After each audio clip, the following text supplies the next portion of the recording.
মালয়েশিয়াতে যারা আছেন আর মালয়েশিয়াতে যারা ঘুরতে গিয়েছেন তারা এখনও বাটু ক্যাফে যান নাই এমনটা হতে পারে না। যদিও আমি অনেকের কাছে শুনেছি এখনও বাটু ক্যাফে যাওয়া হয়নি। জলদি জলদি বাটু ক্যাফে চলে যান আর ঘুরে আসুন সবচেয়ে সুন্দর একটা দর্শনীয় স্থান। বাটু ক্যাফের প্রধান আকর্ষণ কিন্তু আমার পেছনের এই মূর্তিটা, মুরগান মূর্তি। 1892 সালে ভারতীয় ব্যবসায়ী কে থাম্মু স্বামী পিল্লাই এই পাহাড়ের গুহা দেখতে পায় আর উনি এই পাহাড়ের গুহা দেখে আকৃষ্ট হন। তার প্রভুকে উৎসর্গ করে এই মূর্তিটি তৈরি করা হয়।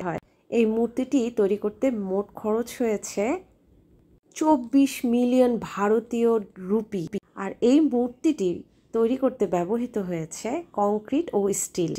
তার উপরে যে সোনালী কালারের প্রলেপ দেওয়া আছে সেটির জন্য 300 লিটার স্বর্ণের প্রলেপ ব্যবহার করা হয়েছে, যেগুলো থাইল্যান্ড থেকে আমদানি করা হয়েছে। বাটু ক্যাফের চারপাশ ঘিরে রয়েছে অনেক রকম রহস্য। তার মধ্যে রয়েছে স্কুল, দোকান, রেল স্টেশন, এখানে রয়েছে তামিলদের একটি স্কুল। পুরো পাহাড়টা লাইমস্টোন, যাকে আমরা চুনা পাথর বলি। এই চুনা পাথরের বয়স কিন্তু 4000 বছর আগের, যদিও তার থেকে একটু বেশি। মূলত এই কারণেই বাটু ক্যাফের এত জনপ্রিয়তা। এখানে কোনো ধর্ম নেই, এখানে কোনো বর্ণ নেই, এখানে কোনো দেশ নেই, এখানে যায় না এমন কেউ নাই। আপনি বাটু ক্যাফে ঘুরতে গেলে দেখতে পাবেন পৃথিবীর সব দেশের মানুষ এখানে ঘুরতে এসেছে এবং প্রত্যেকেই যে যার মতন করে এনজয় করছে। চুনা পাথরের তৈরি এই পাহাড়টাকে দেখে আপনার মনে হবে যে এইটা কি আসলেই ন্যাচারাল নাকি কোনো মানুষ তৈরি করেছে। না, এটা পুরোটাই ন্যাচারাল, কোনো মানুষের হাত নেই। তবে হ্যাঁ, যে মন্দিরগুলো আপনি দেখতে পাবেন সেগুলো অবশ্যই ম্যানমেড। ছোট ছোট ঝর্ণার পানিগুলো আমি খুব এনজয় করেছি আর আমি অলরেডি একটু ভিজেও গেছি। তো সিঁড়ি থেকে যেহেতু নামছি খুব ফোকাস করে নামতে হবে, কারণ ওইখানে কম বেশি ঝর্ণার পানি পড়তে থাকে, তো সিঁড়িগুলো একটু পিছলা থাকে। কিছু কিছু জায়গায় একটু বুঝে শুনে হাঁটতে হবে, স্লিপ করার সম্ভাবনা আছে। তো আমি খুব দেখে দেখে বুঝে বুঝে নামতেছি। বাটু ক্যাফের মূল সৌন্দর্য কিন্তু সোনায় মোড়ানো এই মূর্তিটা। আর তাছাড়াও আপনি আরও কয়েক ধরনের মূর্তি দেখতে পাবেন। মূল যেই ফোকাসটা সেটা হচ্ছে এই বাটু ক্যাফের গোল্ডেনের মূর্তি। অপর প্রান্তে আরও 2টা মন্দির আছে, ভেতরে অনেক বেশি সাজানো গোছানো। আমি এই সেটটাতে এখন ঘুরতেছি, পুরোটা হয়তো বা ভিডিও করে দেখাতে পারছি না। যতটুকু আমি পেরেছি আপনাদের সাথে শেয়ার করেছি, চেষ্টা করেছি আপনাদের সাথে আমার পুরো জার্নিটা দেখানোর। আর এই সৌন্দর্যটা আপনারা দেখে আশা করি ভালো লাগবে। তো যারা নতুন করে মালয়েশিয়াতে ঘুরতে যাচ্ছেন বা আগে গিয়েছেন পরে গিয়েছেন, তারা অবশ্যই আপনাদের ট্যুরের যে লিস্ট সেটার মধ্যে বাটু ক্যাফটা অবশ্যই রাখবেন আর চেষ্টা করবেন একটু সকাল সকাল চলে যাওয়ার। যদি মনে করেন তাহলে লাঞ্চটা কোথায় করব, লাঞ্চটা আপনি এখানেই পেয়ে যাবেন, কারণ এখানে তামিলদের অনেক ভালো ভালো খাবার আছে। অনেক বড় বড় কয়েকটা রেস্টুরেন্ট আছে। তামিল বলেন, ইন্ডিয়ান বলেন, বাংলাদেশি বলেন, মোটামুটি মালয়েশিয়াতে খাবার নিয়ে কোনো হ্যাসেল আপনাকে পোহাতে হবে না, আপনি সব টাইপেরই খাবার পাবেন। বাট আমার তামিলদের খাবার অনেক বেশি ভালো লেগেছে, তার থেকে বেশি ভালো লেগেছে তাদের ব্যবহার। প্রচণ্ড আন্তরিক, প্রচণ্ড ভালো। অনেকেই ভাবতে পারেন গুহার ভিতরে গেলে গরম লাগবে বা সাফোকেশন কোনো প্রবলেম হতে পারে, আলো বাতাস ঢুকবে কি না, এমনটা কিছুই না। গুহার ভিতরে যথেষ্ট পরিমাণ আলো বাতাস যাচ্ছে এবং পাহাড়ের গুহার যেই একদম উপরের যে ছাদটা সেটা অনেকটাই ন্যাচারালি খোলা। এটাও দেখে মনে হবে যে কেউ মনে হয় এটাকে ড্রিল করে খুলে রেখেছে, কিন্তু এত সুন্দর করে ছোট ছোট ছোট ছোট অনেকগুলো খোপ দিয়ে এই পাহাড়ের যে ছাদটা সেটা পুরোটা খোলা, আলো বাতাস আসতেছে, কিছুক্ষণ পর পর বৃষ্টি হচ্ছে। সব কিছু মিলিয়ে আপনার কাছে মনে হবে বাটু ক্যাফে না আসলে মনে হয় অনেক কিছু মিস হয়ে যেত। বিশেষ করে হিন্দু ধর্মের যারা আছেন তাদের কাছে কিন্তু এই জায়গাটা অনেক বেশি স্পেশাল। আর অন্যান্য ধর্মের সব লোকেরা এখানে যাচ্ছে, ধর্ম নিয়ে কোনো অসুবিধা নেই। একটা দর্শনীয় জায়গায় আপনি ঘুরতে যাবেন, এটাই আসলে ঘোরার মজা।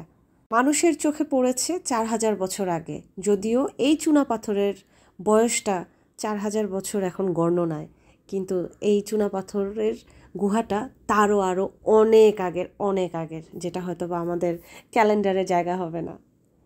শহর থেকে বাটু ক্যাফের একটা ট্রেন স্টেশন আছে, আপনি খুব সহজে ট্রেনে করে বাটু ক্যাফে চলে আসতে পারবেন। শহরের লাস্ট যে স্টেশন সেটাই হচ্ছে বাটু ক্যাফ। সো আপনি বাসে আসতে পারবেন, ট্রেনে আসেন বা ট্যাক্সিতে। ট্যাক্সিতে যাদের খরচ একটু মনে হবে যে না বেশি মনে হচ্ছে, তারা অবশ্যই বাস অথবা ট্রেনে চলে আসেন।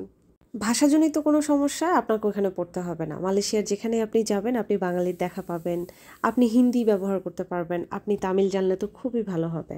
সো আপনি যেখানেই যান ইংলিশটা যদি জানেন তাহলে খুবই ভালো, আদারওয়াইজ হিন্দি, তামিল অথবা বাংলা এই 3টার কথাই আপনি মালয়েশিয়াতে খুব সহজে বলতে পারবেন।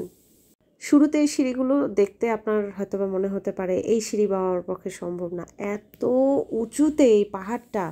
কিন্তু ট্রাস্ট মি, আপনি যখন একবার সিঁড়ি বেয়ে রওনা দিবেন তখন মনে হবে যে না, ওয়ার্থ ইট। আমি যদি নিচে দাঁড়ায় থাকতাম তাহলে হয়তো বা লস হয়ে যেত। তো আমার মোটামুটি ঘোরা শেষ। আমি বের হয়ে আসার সময় দেখলাম ঝিরি ঝিরি ঝিরি কন্টিনিউ বৃষ্টি হচ্ছে, কিন্তু এর মধ্যেই বের হয়ে আসতে হয়েছে, কারণ এই রোদ এই বৃষ্টি, এই রোদ এই বৃষ্টি। আমি নিচে নামতে নামতেই কিন্তু আবার বৃষ্টি থেমে গিয়ে আবার রোদ উঠে গেছে। তো এই যে প্রকৃতির মজার যেই একটা রূপ, এই রূপ আসলে ভাষায় প্রকাশ করার মতো না। তো এই হলো সেই 300 লিটারের স্বর্ণে মোড়ানো মূর্তি, যেটার আকর্ষণে বাটু ক্যাফে সবাই ঘুরতে চলে যায়। আমার কাছে অনেক বেশি ভালো লেগেছে, এবং আমার এই ছোট ছোট ভালো লাগাগুলা আমি আপনাদের সাথে কিন্তু সবসময় চেষ্টা করি শেয়ার করার। জানি না কতটা ভালো লাগে, যদি ভালো লাগে তাহলে কমেন্টস করবেন, যদি কিছু জানার থাকে কমেন্টস করবেন, আমি উত্তর দেওয়ার চেষ্টা করব। মালয়েশিয়াতে আপনি খাবার খেয়ে প্রচুর তৃপ্তি পাবেন, এবং এত বেশি কনভেনিয়েন্ট, টাকার হিসাব করতে গেলে আপনার কাছে বেশ কনভেনিয়েন্ট লাগবে, এবং খাবারে আপনার প্রচুর রুচি লাগবে। 300 লিটার স্বর্ণের প্রলেপের মূর্তি দেখে এলাম প্রভুকে উৎসর্গ করে। কত সুন্দর একটা মূর্তি বানানো, কত সুন্দর একটা জায়গাকে আবিষ্কার করা। আমার কাছে তো অনেক বেশি ভালো লেগেছে, আশা করি আপনাদেরও ভালো লাগবে। এত সুন্দর একটা দর্শনীয় স্থান দেখতে পেরে আমার তো খুব বেশি ভালো লেগেছে। আপনাদের কেমন লেগেছে আমাকে কমেন্ট বক্সে জানাবেন। সবাই ভালো থাকবেন, আল্লাহ হাফেজ।